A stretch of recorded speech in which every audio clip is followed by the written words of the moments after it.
बिस्मिल्लाहिर्रहमानिर्रहीम। अस्सलाम वालेकुम। मेरा नाम है डॉक्टर नोमान अहमद। दोस्तों, आज की इस वीडियो का टॉपिक एपिडेडिमल सिस्ट है। ये एक दोस्त ने मुझसे कमेंट सेक्शन में पूछा था और उसने मुझे कहा कि मुझे तो डॉक्टर साहब बड़ी देर हो गई है, आपने अभी तक मेरे कमेंट का रिप्लाई नहीं किया, और वीडियो की सूरत में वो चाहते थे कि उनका रिप्लाई किया जाए। तो ये वीडियो हमारे टेस्टिकल्स के अंदर जो एपिडेडिमस होती है उसके ऊपर बाज़ औक़ात ऐसा होता है कि सिस्ट बन जाती है और उस सिस्ट के अंदर सीरियस फ्लूइड जमा रहता है। बाज़ औक़ात ऐसा होता है कि वो सिस्ट जो होती है और उसके साथ ही स्पर्मेटोसील बन जाती है बाज़ औक़ात, तो उसके अंदर डिफ़रेंस करना बड़ा मुश्किल हो जाता है।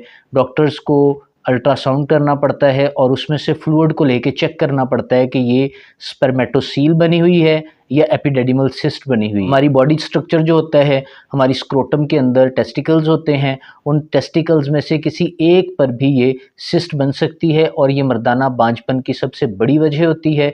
जब एपिडेडिमल सिस्ट बन जाती है, उसके अंदर सीरियस फ्लूइड जमा रहता है, तो उससे हमारे स्पर्म्स जो होते हैं वो प्रॉपरली हमारे सीमन में जमा नहीं हो सकते, उसमें ऐड नहीं हो पाते, जिसकी वजह से हमारे पार्टनर के अंदर जाके वो स्पर्म जो है वो फर्टिलाइज़ नहीं कर पाते, चूँकि स्पर्म बनेंगे नहीं, ऊपर आएँगे नहीं, जिसकी वजह से प्रॉब्लम्स क्रिएट हो जाते हैं।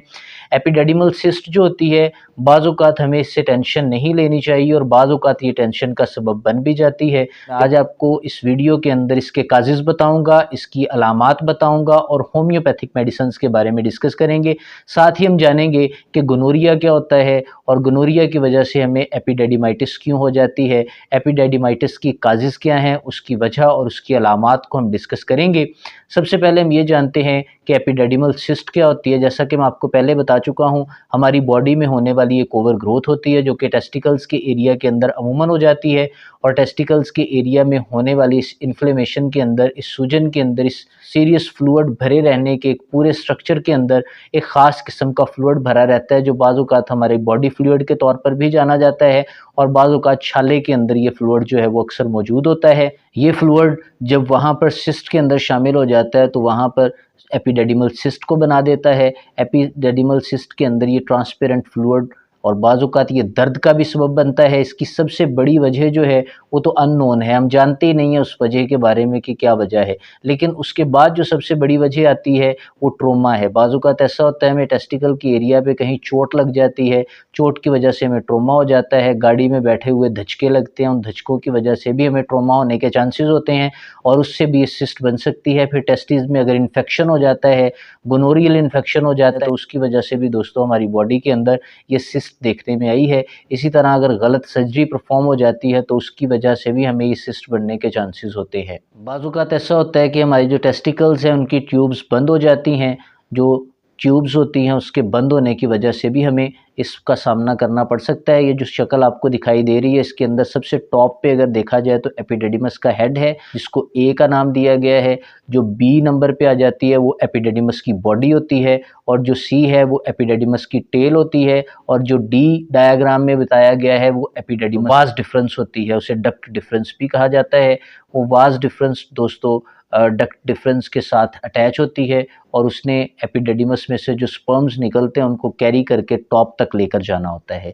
इसी तरह दोस्तों अगर इनकी हम बात करें अलामात की, तो हमें टेस्टिस के एरिया में भारीपन रहेगा, भारीपन के साथ हल्का सा थोड़ा सा दर्द महसूस होगा। वो दर्द इतना ज़्यादा शदीद भी नहीं होता, लेकिन थोड़ा बहुत हमें दर्द फील होता रहता है और महसूस होने वाला दर्द होता है। इसके साथ हमारा स्पर्म काउंट कम हो जाता है। स्पर्म काउंट कम होने के साथ साथ दोस्तों मेल इनफर्टिलिटी की तरफ भी कंडीशंस जा सकती हैं। लिहाजा अगर एपिडेडिमस सिस्ट हो चुका है, एपिडेडिमल सिस्ट को डायग्नोस करवाना चाहिए। उसके लिए अल्ट्रासाउंड होता है, यूएसजी अल्ट्रासाउंड करवा के, या जो भी आपका डॉक्टर आपको अल्ट्रासाउंड रिकमेंड करता है उसको करवा के आप चेक कर सकते हैं कि आपकी बॉडी में स्पर्मेटोसील है या कि हमारी बॉडी के अंदर एपिडेडिमल सिस्ट हो गया है।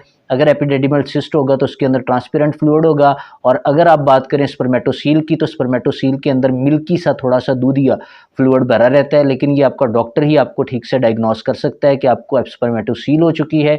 और एक बात और है, ये बिहाइंड द टेस्टिस और अबव द टेस्टिस बन सकती है, एपिडेडिमस के हेड के आसपास में ही बनती है, इसके चांसेस ज़्यादातर होते हैं। फिर सिस्ट के लिए हम सबसे बेहतरीन मेडिसिन की बात करते हैं। अगर आपको सिस्ट हो जाती है तो परेशान होने की ज़रूरत नहीं है, ये खुद ब खुद भी ठीक हो जाती है, और अगर ये सिस्ट जो है वो खुद ब खुद ठीक नहीं होती तो होम्योपैथिक मेडिसिन बहुत अच्छा काम करती हैं। सबसे पहली जो मेडिसिन है उसका नाम है थूजा। थूजा ऑक्सीडेंटलिस दोस्तों बहुत ही अच्छा काम करती है। इसे 1 mg पोटेंसी में लिया जाता है और डेली बेसिस में आपने इसे रात को सोने से पहले 2 कतरे अपनी डायरेक्ट जुबान पे टपकाना है, या 1 चम्मच पानी में डाल के आप 4 कतरे भी यूज कर सकते हैं। सेकंड नंबर पे जो सिस्ट के लिए दोस्तों बहुत ही अच्छी मेडिसिन है उसका नाम है एपिस मेलिफिका।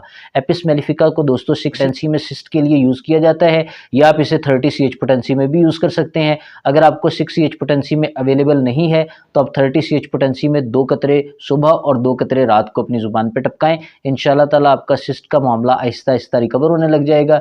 तीसरी जो दोस्तों एक बहुत ही उम्दा मेडिसिन है वो है रोडोडेंड्रॉन। रोडोडेंड्रॉन भी दोस्तों जब हमारे टेस्टिस के अंदर दर्द होता है, थोड़ा सा ये सिस्ट बन जाती है, उस सिस्ट की वजह से ब्लॉकेज हो जाती है, ब्लॉकेज की वजह से जो हल्का फुल्का दर्द रहता है उस दर्द को खत्म करने के लिए, उस दर्द को रिकवर करने के लिए दोस्तों बहुत ही अच्छी मेडिसिन है। आप रोडोडेंड्रॉन सुबह, दोपहर और शाम 2-2 कतरे अपनी जुबान पे टपका सकते हैं। बेहतर मैं आपको मशवरा यही दूंगा कि आप रोडोडेंड्रॉन जो है वो एक ही टाइम में यूज करें, दोपहर के वक्त 2 कतरे डायरेक्ट अपनी जुबान पे या 1 चम्मच पानी में डाल के आप इसको यूज करें। और थर्ड नंबर पे दोस्तों अगर इन्फ्लामेशन हो जाती है कहीं पर, या हमें इन्फेक्शन के सबब कहीं पर भी सूजन हो जाती है, या सिस्ट बन जाती है, या कहीं पर भी ओवर ग्रोथ हो जाती है, तो उसके लिए दोस्तों कैलकेरिया फ्लोर को हम कभी भी भूलते नहीं है। कैलकेरिया फ्लोर दोस्तों एक ऐसी मेडिसिन है जो कहीं पर भी होने वाली इन्फ्लेमेशन को, अगर वो इन्फ्लेमेशन हार्ड हो गई है उसे भी ठीक करने में दोस्तों बहुत ही अच्छा काम करती है। कैलकेरिया फ्लोर के आपने 4-4 गोलियाँ 6 पोटेंसी में कैलकेरिया फ्लोर को लें, उसकी 4 गोली सुबह, 4 गोली दोपहर और 4 गोली रात को मुंह में डाल के टाफी की तरह चूसें। इंशाल्लाह ताला 3 माह तक आप मेडिसिन कंटिन्यू करेंगे, आपका सिस्ट का मसला पूरी तरह हल हो जाएगा।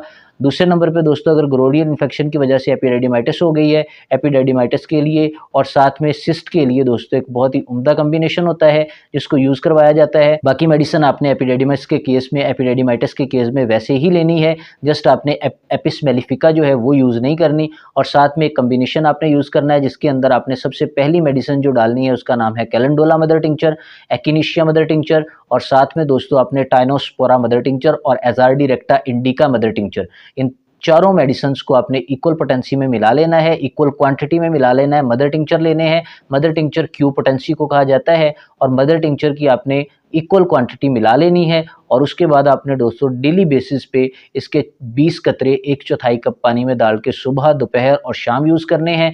बाकी मेडिसिन आपने वैसे ही यूज़ करनी है। मैं आपको समरी एक तौर पे बयान कर देता हूँ। एपिडेडिमल सिस्ट के केस में आपने थूजा 1 mg रात को एक ही टाइम में यूज़ करनी है। जो आपके पास रोडोडेंड्रॉन है उसे आपने एक ही टाइम दोपहर के वक्त यूज़ करना है। जो आपके पास एपिस मेलिफिका है 30 CH पोटेंसी में, उसे आपने सुबह और शाम 4-4 कतरे 1 चम्मच पानी में डाल के, जो आपने कैलकेरिया फ्लोर मेडिसिन ली है उसको आपने एज इट इज़ 6 गोलियाँ या 4 गोली सुबह, दोपहर और शाम आपने टाफ़ी की तरह चूसनी है। अगर आपको गोनोरियल इन्फेक्शन की वजह से एपिडेडिमाइटिस हो गया है तो उसके केस में दोस्तों आपने इसमें से एपिस मेलिफिका को निकाल देना है। बाकी थूजा है, आपके पास रोडोडेंड्रॉन है और कैलकेरिया फ्लोर है, इसको दोस्तों आपने एज इट इज़ जैसे बयान किया गया है वैसे ही लेना है। और एक कम्बिनेशन मैंने आपको बताया है वो सिस्ट के केस में भी आपने यूज़ करना है, और वैसे जो है वो आपने यूज़ करना है एपिडेडिमाइटिस के केस में। दोस्तों आपके बैक्टीरियल और वायरल जितने भी इन्फेक्शन हो गए हैं, इवन सुजाक हो गया है या आपको कोई भी ऐसा वैसा मसला हो गया, तो आपके उन तमाम मसाइल को हल करने के लिए दोस्तों बहुत ही अच्छा कॉम्बिनेशन है। मैं उम्मीद करता हूँ आपको ये वीडियो पसंद आई हो। नेक्स्ट वीडियो तक के लिए दोस्तों अल्लाह हाफिज़।